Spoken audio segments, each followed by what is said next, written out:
Alrighty, guys. Today we're going to look at some absolute value functions.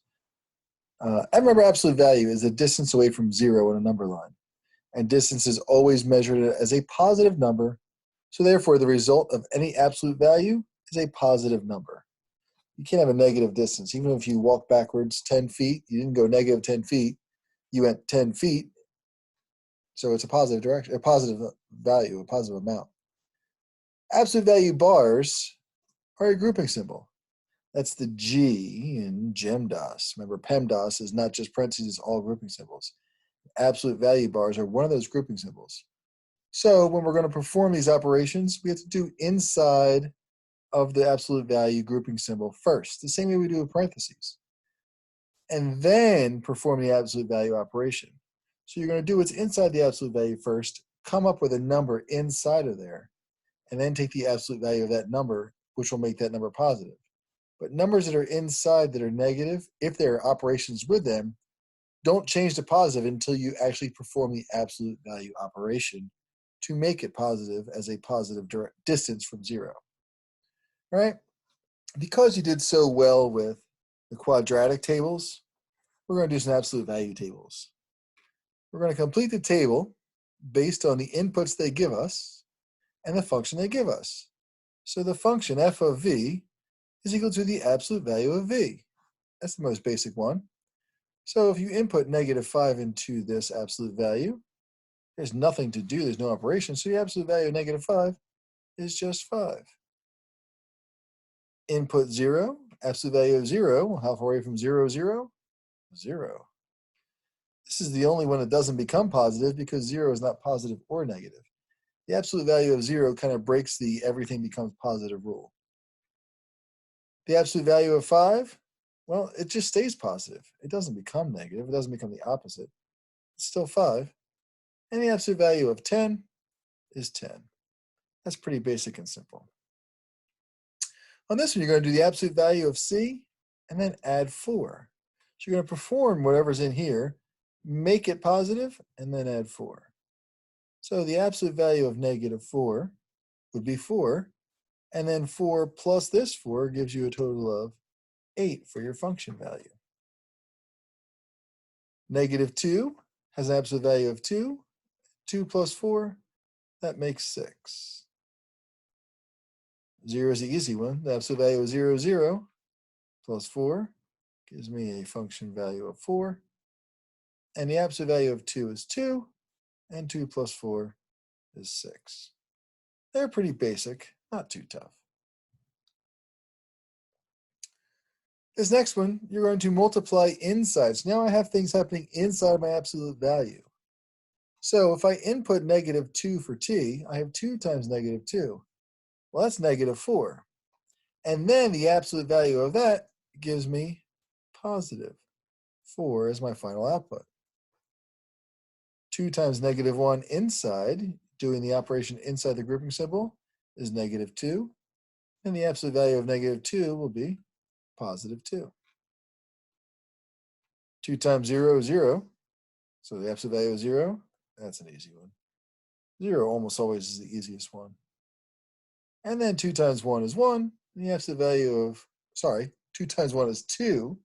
And the absolute value of 2 is 2. Now I'm going to multiply this number by a negative inside of my absolute value. Remember, do the operation with all the negatives before anything becomes positive. So the absolute value doesn't mean anything until I actually remove the number from it. So if I put -2 in for c, -2 times -7 is positive 14. And then the absolute value of positive 14 just remains as positive 14. Put in 0, -7 times 0 is 0. Absolute value of 0 is just 0. Input 2, -7 times 2 is -14, but then -14's absolute value is positive 14. And last but not least, -7 times 4 is -28, and -28 is an absolute value of positive 28. Okay, last two. Take a look in front of this absolute value. There's a number in front of it this time. Well, just like a number in front of parentheses would multiply, a number in front of an absolute value also multiplies. So you're going to multiply -5 times whatever you get for the absolute value of g. That means that the absolute value is going to give you a positive number. Then you're going to multiply it by a -5 to end up with a negative number out of this portion of the expression, of the equation. So let's take a look. -2's absolute value is 2. And then the absolute value of 2 is 2, so then 2 times -5 is -10, and -10 minus 7 is -17.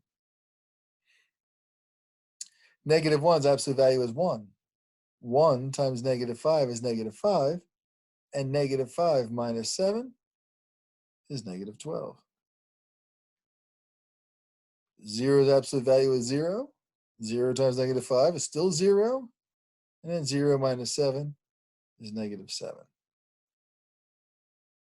And 1's absolute value is 1. -5 times 1 is -5, and -5 minus 7 is -12. Notice I got negatives as my final output answers, but that's because I multiplied by a negative here and then subtracted even more by the 7.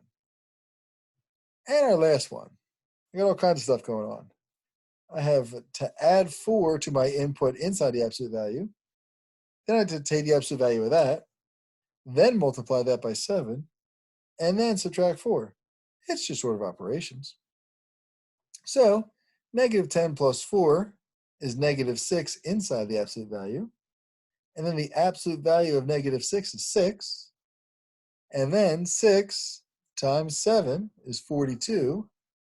And then 42 minus 4 is 38.